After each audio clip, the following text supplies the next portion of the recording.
everybody, welcome to the labor video.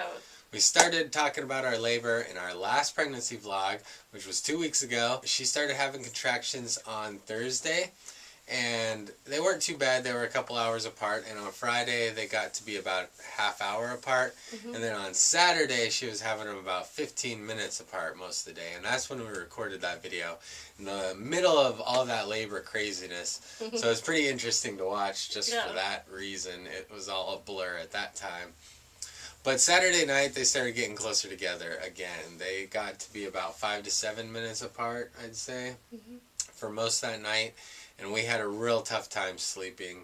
As you know, we co-sleep with Emily, so we were all waking up every 5 to 7 minutes, which made for a rough night. But then Sunday morning they got really bad. Do you want to tell them about that? Yeah, Sunday morning I actually started thinking, oh my gosh, the baby's coming.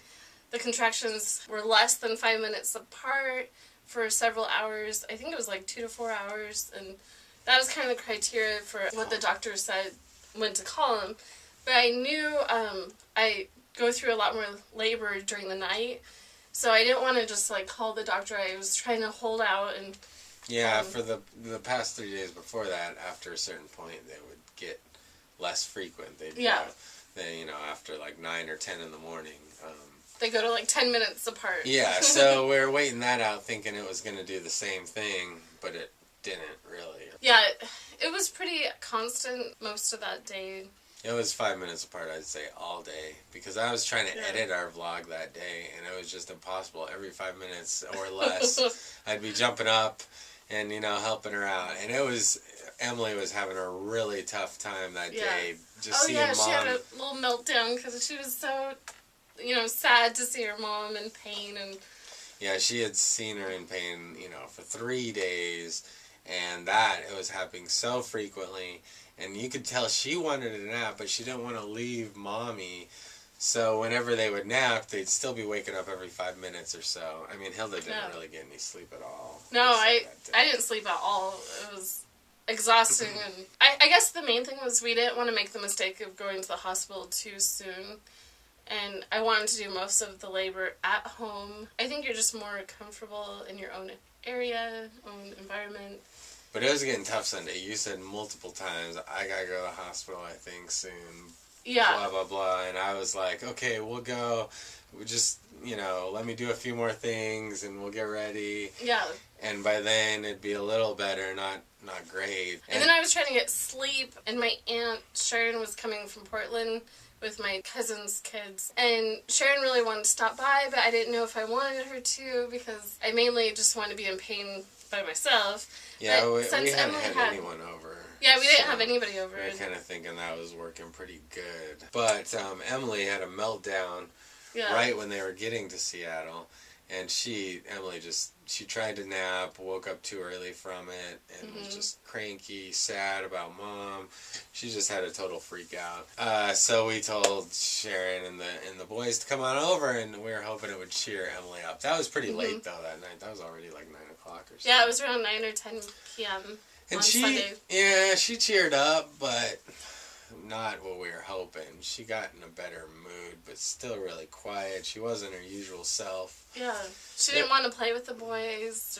It was hard, and so eventually I took her on a drive to get a Slurpee, and she fell asleep finally, and we transferred her into the bed, and we actually let her sleep for about 2 or 3 hours that night by herself. I thought that was really important for her to get ready for the birth the next day, was that she needed sleep without contractions. I think that 3 hours was really good for her, but she needed more. And at a certain point, I wanted to try and go to sleep. And I had just uploaded our last pregnancy vlog, and that was my plan, was just try and nap after that for a couple hours. And then it was difficult because one of the boys was in the nursery sleeping, and Sharon and the other boy were sleeping in our living room. So up until they had came over, I'd been like doing all my contractions in our living room in the rocking chair, and that had gone very well. It was kind of my way of, going through labor by myself during the night. Yeah. And I kind of need my rocking chair to do that. And then having a hard time. And then that's how Mike and Emily were sleeping for a few hours each night. But like when you have company over, you don't really want to And they were in bed early. They were in bed at like 11 o'clock or midnight. And, yeah. I mean, we had been staying up till at least 3 with Hilda doing labor before me and Emily would go to bed. And so it was just rough. We couldn't do it like we had been the past 2 days. So we were having contractions in the bathroom. Yeah, I ended up hiding in the bathroom and, you know, like bad.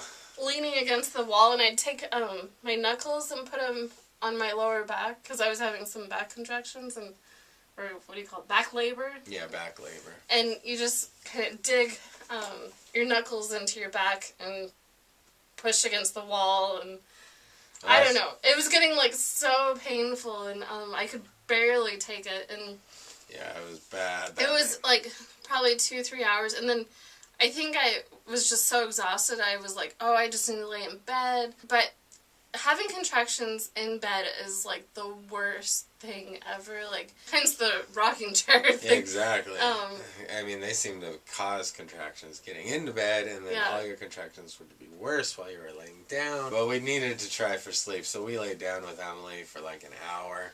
And then that woke Emily up. That woke Emily up. We weren't sleeping. We weren't even sleeping. We were just laying there. And so basically, I wanted Mike to get some sleep, so me and Emily went back in the bathroom, and Michael got maybe 1 hour of sleep. So basically, I'm in the bathroom with Emily having contractions, and I literally cannot take it anymore. It feels like this baby's about ready to like come out. Like, it really felt like low and painful. That's what like, you kept saying, low. Yeah, it really felt low, like pushing down. And I never really experienced that feeling before. I could tell him what it felt like, but I don't think they want to know. It's okay. Yeah, we'll leave that part out. Anyways, I get to the point where like I can't take it anymore, so I go in the room, and I'm like, Michael, take me to the hospital. I can't take this anymore. And Michael rolls over and goes back to sleep, and I'm just like, oh no. I didn't even see it. And so I just leave him alone for a little bit longer, and then I really get him awake. And he informs me that since I've been in labor for 3 days now, that I can go a few more hours. The C-section is scheduled for 7:30. And it was like 2:30. Yeah, it was like 2 or yeah, it was like 2 in the morning. So he basically tells me, just wait it out. And I'm like, no, seriously, this baby's going to be born at home if we stay here any longer. Easier said than done, huh? Yeah, so I was just totally convinced. Mainly, I needed some pain relief. I was exhausted. You were done. Yeah, I was pretty much done after 3 days and no sleep. Virtually no sleep. I probably got like 2 hours a day. So we called the doctor 3 in the morning. I have that on my phone, actually. 3:15 a.m. He says, get to the hospital. Yeah, you know? Probably wondering why we didn't go sooner. Yeah, so we went to the hospital, checked in, and they checked you out at 7 centimeters when we first checked in. Do you want to tell the great story? Well, the first nurse, she goes to check, to do that physical exam to see how much I've progressed, and she cannot find my cervix. And so she brings in this other nurse. And this other nurse came in the room. Fingers. Yeah, she had to brag about her long fingers. Too much information, but it's so hilarious to tell this story. But anyways, it turns out I was having contractions and progressing because... The baby was still floating. The head wasn't actually pushing on the cervix to dilate. The baby was pushing on the fluids, and the fluids were dilating. Yeah, the fluids were pushing against the membranes, which were dilating me, but... So it wasn't the head like usual that was dilating her, but she still had gotten to 7 centimeters. No, it was 8. So after Hilda got checked out by the nurses and she measured 8 centimeters, Hilda really wanted drugs at that point. That was the whole reason we went to the hospital. She just wanted drugs. I just needed pain relief. It was too painful at that point. They called the doctor, made sure it was okay. And while she was getting the epidural, the doctor was on his way.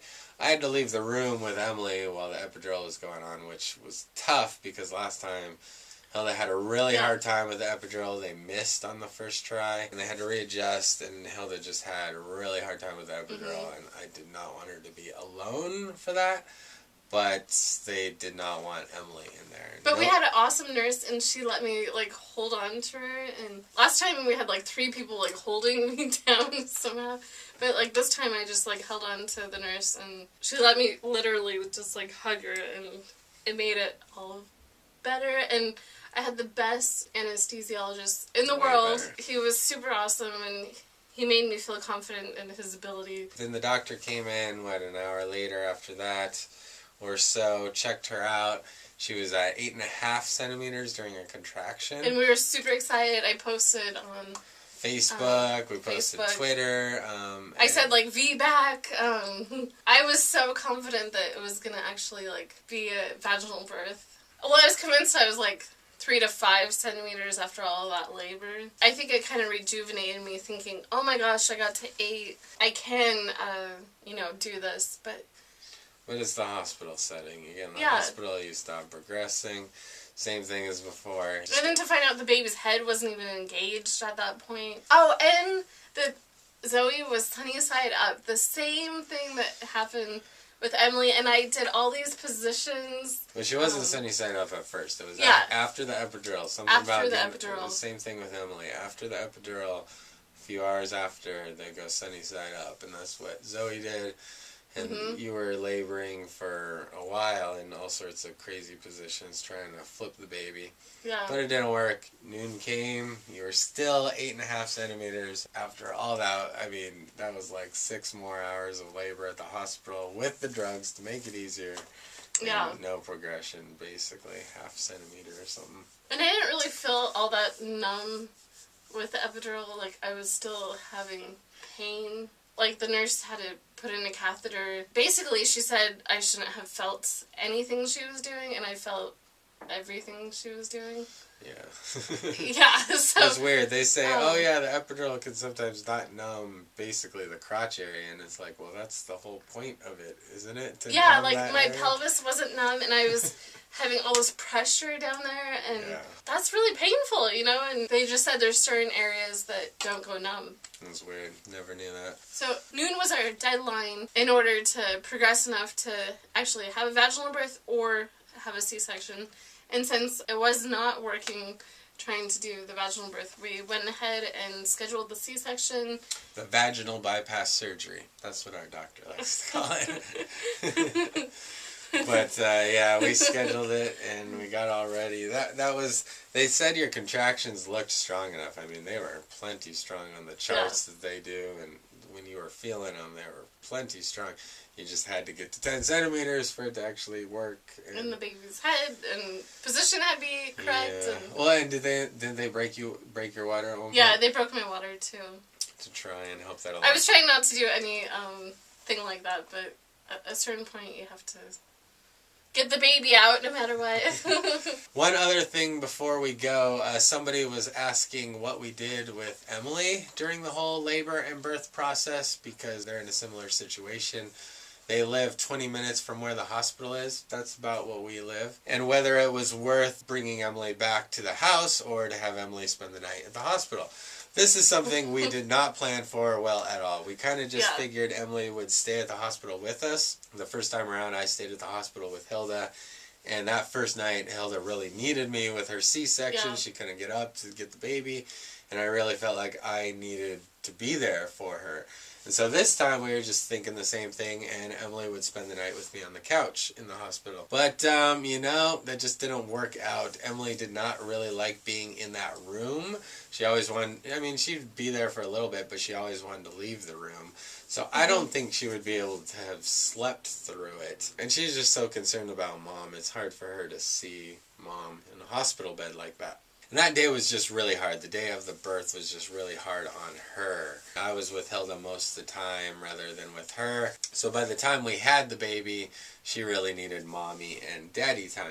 So staying at the hospital didn't work out. She had no intention of sleeping there. She didn't look like it was going to work at all. Midway through that day, we kind of came up with a plan that Hilda's grandma was going to spend the night with Emily at our house. So I decided I was going to take her home that night, get her to sleep, get her in the bed, and then her grandma and grandpa were going to come over and spend the night, and I would go back to the hospital with Hilda.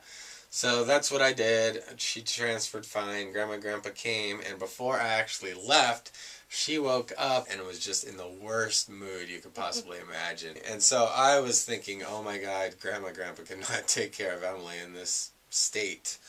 Yeah. So I called Hilda and said I got to stay here. I'm not coming back. And it made it really difficult because, I mean, it would have been one thing had we planned that he wasn't going to stay. And then before he left, he could have, like, cleaned the room and got it all ready. Exactly, yeah. But, like, we had family over that night, and then everybody left, and nobody cleaned up. I thought I was going to be back. I mean, I didn't bring things with me that I would have had I known I was going to stay at the house, and vice versa. I didn't leave things that I would, like the cell phone charger for you. Yeah, my cell phone went dead, and that was really frustrating because I didn't have the charger, and then just little things like having stuff on a table next to me. It was more like far away and I couldn't get to it. And that's what we did the second night because Hilda had a C-section. She had to stay there another night. And we did the same thing and we planned on it that night. Yeah, and he prepared everything so everything was much right better. And Emily knew what was going on. It was tough for Emily too because Emily sleeps with us and especially with Hilda. She cuddles with Hilda to go to bed with her strawberry milk. And I'm kind of in the bed and she likes me in the bed to go to sleep. But it's not like a requirement. Yeah. She always cuddles with Mom, and that's how she always sleeps. Yeah, she's always, like, sleeps with her head, like, right underneath. So it was really tough for her, and it was actually a good bonding time for me and her, because one night it was kind of like... She couldn't get close enough to him. Yeah, she had a hard time going to sleep, but when she did, she was just cuddling all night with me, and I liked that. It was really nice. And I guess my recommendation, too, is, you know, like, if you have somebody that could spend the night with you, like your mother or... if you have a sister or something. At the hospital. I didn't really have anybody with me, so it was difficult to be by myself.